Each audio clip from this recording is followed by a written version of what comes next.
আপনারা প্রত্যেকেই জানেন যে 29 এপ্রিল আমাদের 2026-এর বিধানসভা নির্বাচন, এবং আপনারা প্রত্যেকেই জানেন যে আমি তৃণমূল কংগ্রেসের মনোনীত প্রার্থী। দল আমাকে প্রার্থী করেছে মাননীয় মুখ্যমন্ত্রী মমতা বন্দ্যোপাধ্যায়, আমাদের প্রিয় নেতা অভিষেক বন্দ্যোপাধ্যায়।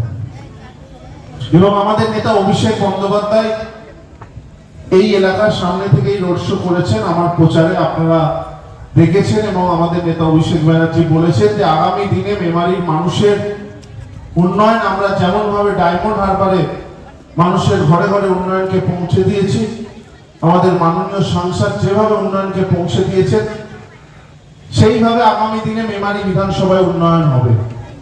আপনারা হয়তো সবাই জানেন যে ডায়মন্ড হারবার এমন একটা লোকসভা যেখানে আমাদের সাংসদ মাননীয় অভিষেক বন্দ্যোপাধ্যায়, যেখানে 5 বছরে প্রায় 5,000 কোটি টাকার উপরে ডেভেলপমেন্ট হয়েছে। সেখানে আমাদের মাননীয় সাংসদ অভিষেক বন্দ্যোপাধ্যায় সেবাশ্রয় ক্যাম্প করে, সেবাশ্রয় 1, সেবাশ্রয় 2 সেখানে হয়েছে। সেখানে সেই সেবাশ্রয় ক্যাম্পে সেই লোকসভার সমস্ত মানুষ সেখানে চিকিৎসার পরিষেবা পান ফ্রিতে।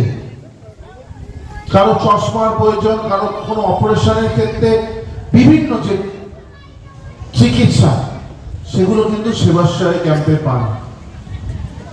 আপনারা আমাকে ভোট দিয়ে জয়যুক্ত করলে আমি আমার নেতা অভিষেক বন্দ্যোপাধ্যায় আদর্শকে সামনে রেখে বিধায়ক হয়ে মেমারি বিধানসভাতেও সেবাশ্রয় ক্যাম্প চালু করব। তার জন্য আপনাদের সহযোগিতা প্রয়োজন। যেমন ভাবে আমাদের নেতা অভিষেক ব্যানার্জি মানুষকে পরিষেবা দেন, কারো একটা চশমার প্রয়োজন হলে চোখের সেই চশমার ব্যবস্থা করে, কেউ কানে কম শোনে সে কানের একটা যন্ত্র প্রয়োজন হলে তাকে সাহায্য করে, কোনো ফিজিক্যাল হ্যান্ডিক্যাপ যারা আছেন তাদের হুইল চেয়ারের প্রয়োজন হলে তাকে হুইল চেয়ার দিয়ে সাহায্য করেন। সেবাশ্রয় ক্যাম্প থেকে বিভিন্ন চিকিৎসার ক্ষেত্রে সাহায্য করা হয়। আগামী দিনে কিন্তু আমি বিধায়ক হয়ে সেই সেবাশ্রয় ক্যাম্প মেমারি বিধানসভায় করব। আপনারা তো দেখেছেন যে আমি যে ইশতেহার প্রকাশ করেছি, আমি যেদিন প্রার্থী হয়েছি তারপরেই কিন্তু আমি মেমারিবাসীর যে সমস্যা বা চাহিদা সেগুলো কিন্তু নথিভুক্ত করেছিলাম। এবং এখানে অবশ্যই যে ডিমান্ড ছিল Memari hospital, state general hospital, মেমারিতে blood bank, Memari railway overbridge, এই সমস্যাগুলো মূলত দীর্ঘদিনের সমস্যা। আমাদের সরকার তো উন্নয়ন করেছে, 2011 থেকে হসপিটালে অনেকটাই উন্নয়ন হয়েছে, ধাপে ধাপে উন্নয়ন ঘটেছে বিভিন্ন ক্ষেত্রে। আমাদের মেমারি পৌরসভা, মেমারি পঞ্চায়েত, পঞ্চায়েত সমিতি, জেলা পরিষদ সবাই কাজ করেছে, পথশ্রীতে কাজ হয়েছে, পাড়ায় সমাধানে কাজ হয়েছে। আমি তো যে এলাকায় যাচ্ছি মেমারি বিধানসভায় প্রচুর ডেভেলপমেন্ট হয়েছে। মানুষ নিজে মুখে স্বীকার করছে আমাদের এই রাস্তাটা হয়ে গেছে, সামনের রাস্তাটা, তাহলে যেটা পিছনে আছে সেটা কিন্তু আপনি একটু দেখে দেবেন। কেউ বলছে না যে আমার এলাকায় যে কাজ হয়নি। কোন এলাকায় যাচ্ছি, আমাদের বাগিলায় যে ব্রিজটা দিলেন, আমাদের এমপি ম্যাডাম ডক্টর শর্মিলা সরকার, তিনি স্যাংশন করে ওয়ার্ক অর্ডার হয়ে গেছে, কাজ শুরু হয়ে গেছে দিলালপুরে ব্রিজ। আমি নিজে দেখতে গেছিলাম, ব্রিজের অবস্থা খুবই খারাপ। নতুন ব্রিজ আমাদের এমপি ম্যাডাম স্যাংশন করে দিয়েছে, কাজ শুরু হয়ে গেছে। আমি তাদেরকে গিয়ে কথা দিলাম, যখন ব্রিজের ওয়ার্ক অর্ডার হয়ে গেছে এরপর তাহলে বিধায়ক হয়ে এই এলাকার ব্রিজের যে সৌন্দর্য, লাইটিং যে ব্যবস্থা সেটা আমি করে দেবো। এবং তাই ব্রিজের পাশে যে একটা ছোট রাস্তাও প্রয়োজন। আমি বললাম ব্রিজ তো কাজ শুরু হয়ে গেছে, তো আমাকে এই কাজটা করতে হবে। এবং এখানে এমন এমন প্রার্থী হয়েছে তারা জানেনই না যে আমাদের এমপি ডক্টর শর্মিলা সরকার ব্রিজ স্যাংশন করে কাজ শুরু করে দিয়েছে। আপনারা তো জানেন যে কিছু কিছু রাজনৈতিক দল জীবনে মাঠে বা ফিল্ডে কাজও করেনি, কিভাবে কাজ করতে হয় সেটাও জানে না, মিথ্যা প্রতিশ্রুতি কিভাবে দেয় সেটা আপনারা তাদের থেকে শিখেছেন। নরেন্দ্র মোদী আপনারা তো দেখেছেন 2014 লোকসভা ভোটের আগে কি বলেছিল, প্রত্যেকের অ্যাকাউন্টে 15 লক্ষ টাকা করে অ্যাকাউন্টে যাবে। বছরে 2 কোটি করে চাকরি এবং রেলের ভাড়া কমবে বলেছিল, সেখানে বলেছিল যে 2 কোটি বছরে চাকরি থেকে শুরু করে বিভিন্ন প্রতিশ্রুতি দিয়েছিল, একটা প্রতিশ্রুতি রাখেনি। এই মুহূর্তে ভারতবর্ষের সব থেকে বেশি বেকারত্ব। যদি বছরে 2 কোটি করে চাকরি দিত 2014 পর থেকে, এখন তো প্রায় 22 কোটি ছেলে মেয়ে চাকরি করতে ভারতবর্ষ। আপনাদের কি মনে হয় মেমারির কটা ছেলে চাকরি পেয়েছে সেন্ট্রাল গভর্নমেন্টে? এটা পুরো কেন্দ্র সরকারের ব্যর্থতা। সেখানে আপনারা বলুন, মমতা বন্দ্যোপাধ্যায় 2011 থেকে ক্ষমতায় আছে, কেউ কোনোদিন ভেবেছিল এই ধরনের প্রকল্প মানুষ সুবিধা পেতে পারে? যে লক্ষ্মীর ভান্ডার, বামফ্রন্ট সরকার 34 বছর ছিল, কোনোদিন মাথায় আসেনি মহিলাদের এইভাবে সাহায্য করা যায়। সেই লক্ষ্মীর ভান্ডার তো আপনারা পেয়েছেন, প্রত্যেক বছর সেটা বৃদ্ধি হচ্ছে। আপনারা তো দুর্গাপূজায় যে অনুদান পাচ্ছেন সেটা প্রত্যেক বছর বৃদ্ধি পাচ্ছে। যুব সাথী শুরু হয়েছে। মমতা বন্দ্যোপাধ্যায় যে প্রকল্প সাহায্য করেন সেটা কিন্তু আপনারা দেখছেন প্রত্যেক বছর বাড়াতে বাড়াতে সেটা মানুষকে আরো পরিষেবা। এবারে যে প্রতিজ্ঞা 10টি আছে তার মধ্যে অবশ্যই আছে যে 100 জন মানুষ বয়স্ক ভাতা অ্যাপ্লাই করেছে।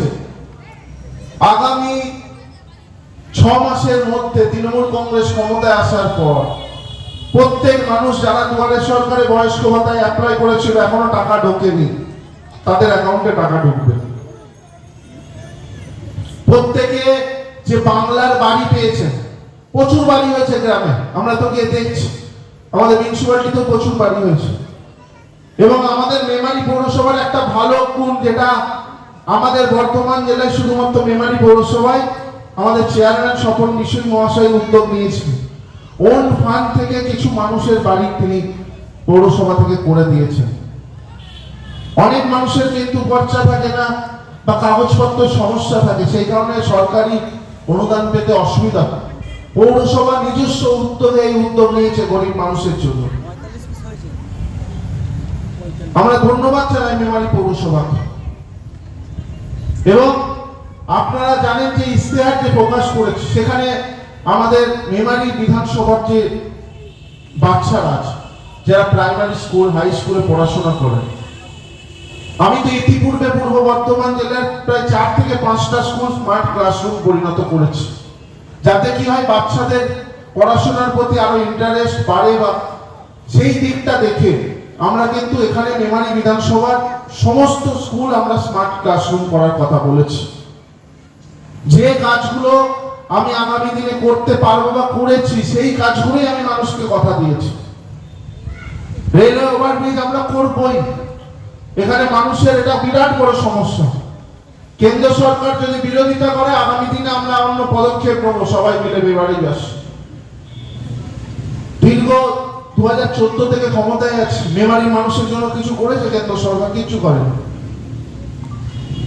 আমি বলেছি ইশতেহারে যে কিছু আইডিয়ার ভিলেজ তৈরি করব। এখানে এমন পুরনো ঐতিহ্য আছে কিছু, সেগুলোকে কোনো 400 বছরের পুরনো, কোনো 800 বছরের, সেই এলাকাগুলোকে যদি আমরা আইডিয়াল ভিলেজ হিসাবে তুলে ধরতে পারি, আগামী দিনে ট্যুরিজমের ক্ষেত্রে মেমারি কিন্তু একটা অন্যতম স্থান হয়ে উঠবে পশ্চিমবঙ্গের মধ্যে। সেই দিকটা আমরা সবাই মিলে ঐক্যবদ্ধভাবে সেই দিকটার উপর জোর দেব। আমি বলেছি যে মেমারিতে কৃষকদের জন্য কৃষক মেলার আয়োজন করব, যেখানে মেমারি কৃষকদেরকে উন্নত মানের প্রশিক্ষণ দেওয়া হয়। হ্যাঁ, কৃষক মেলা আমরা করব যেখানে উন্নত মানের মেশিনারিজ, কৃষকদের বিভিন্ন বাইরের রাজ্য থেকে বিভিন্ন প্রফেসর যারা এগ্রিকালচারের বিশেষজ্ঞ তাদেরকে নিয়ে এসে আমরা তাদের প্রশিক্ষণ দেবো। এবং মেমারির চাষিদের জন্য আমার ইচ্ছা যে একটা ল্যাব টেস্টিং রুম, যেখানে মাটির পরীক্ষার ব্যবস্থা করা হয়, যেখানে কোন মাটিতে কতটা উর্বর ফসল হবে, কি ফসল হবে সেটা কিন্তু আমরা পরীক্ষা করতে পারবো, যেটা চাষিদের খুবই প্রয়োজন, যেটা সেই সুবিধা কিন্তু আপনারা পান না। এই উদ্যোগ কিন্তু আমরা নেব। মেমারির মানুষের আমরা বিভিন্ন কোচিং সেন্টারের কথা চিন্তা করেছি। অনেক আদিবাসী যুবক যুবতী আছেন যারা পুলিশ, মিলিটারি বিভিন্ন পরীক্ষায় প্রশিক্ষণ নিচ্ছে। তাদের জন্য প্রশিক্ষণ সেন্টার ফ্রিতে, ফ্রি কম্পিউটার ট্রেনিং সেন্টার। এবং আমি আদিবাসী যে এলাকা আছে, আমি অনেক এলাকাতেই গেছি, আমরা চিন্তা করেছি যে এখানে যদি একটা সাঁওতালি মিডিয়াম স্কুল আদিবাসীদের জন্য করা যেতে পারে, সেই উদ্যোগও আমি আমাদের মুখ্যমন্ত্রীর কাছে, রাজ্য সরকারের কাছে জানাবো, যাতে এখানে একটা সাঁওতালি মিডিয়াম স্কুল হয় যেখানে আদিবাসীদের বাচ্চারা প্রশিক্ষণ পেতে পারে। সেই উদ্যোগও আমি নিতে চলেছি। এবং মেমারির আপনারা দেখেছেন যে পাড়ায় সমাধানে প্রচুর কাজ হয়েছে। বিভিন্ন এলাকায় পিএইচির কাজ চলছে গ্রামে, কোনো জায়গায় কমপ্লিট, কোনো পাড়ায় কাজ জল পৌঁছে গেছে, কোনো কোনো পাড়ায় এখনো পৌঁছানি কাজ চলছে। মেমারি বিধানসভার বেশ কিছু এলাকায় শ্মশান এবং কবরস্থান কিছু পাঁচিল দিয়ে ঘেরার ব্যবস্থা করার প্রয়োজন আছে, যেটা আমি নিজে উপলব্ধি করেছি। ছোট ছোট কিছু ব্রিজ যাতায়াতের জন্য প্রয়োজন আছে।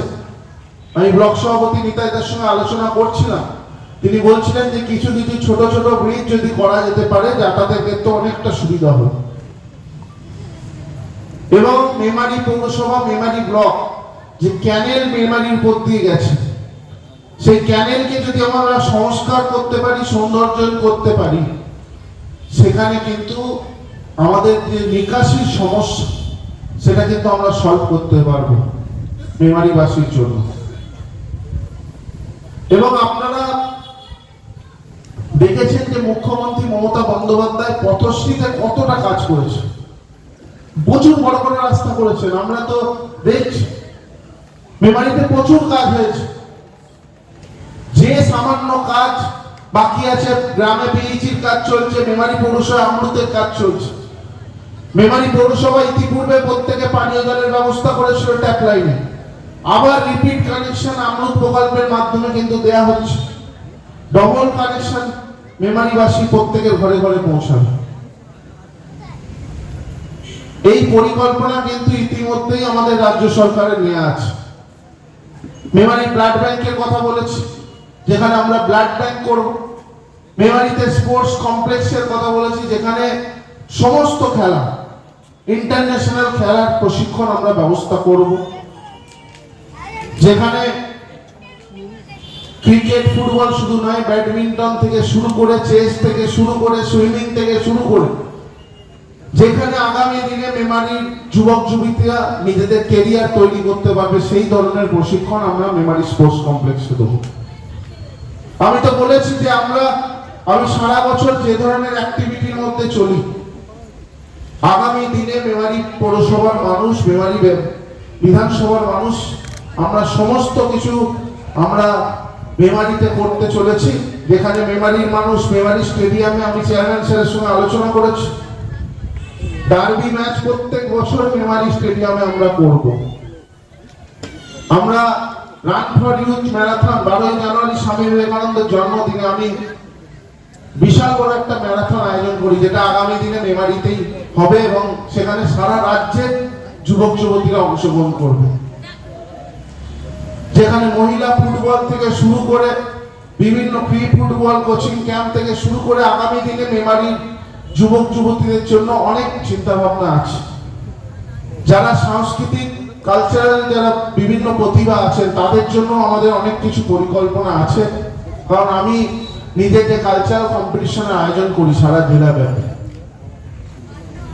আমরা রক্ত সংকটে যুব শক্তি মোকাবিলায়, আমরা রক্ত সংকট মোকাবিলায় যুব শক্তি নামে একটি কর্মসূচি করি, যেখানে রক্ত সংকটে সাধারণ যুবক যুবতীরা মানুষের পাশে থাকে। অনেক পরিকল্পনা আছে, আমরা কাজ করব এবং মানুষের বিশ্বাস আমাদের প্রতি আছে। এবং আগামী দিনে সেই কাজ আমরা মানুষের জন্য করব। আপনারা শুধু পাশে থাকবেন, এই বলে আমি আমার বক্তব্য শেষ করছি। সকলকে ধন্যবাদ জানিয়ে আমাকে 5 নম্বর বোতামে তৃণমূল কংগ্রেসকে জোড়া ফুল চিহ্নে, হাঁসের উপর জোড়া ফুল চিহ্নে ভোট দিয়ে জয়যুক্ত করুন এবং আমাকে জয়ী করুন।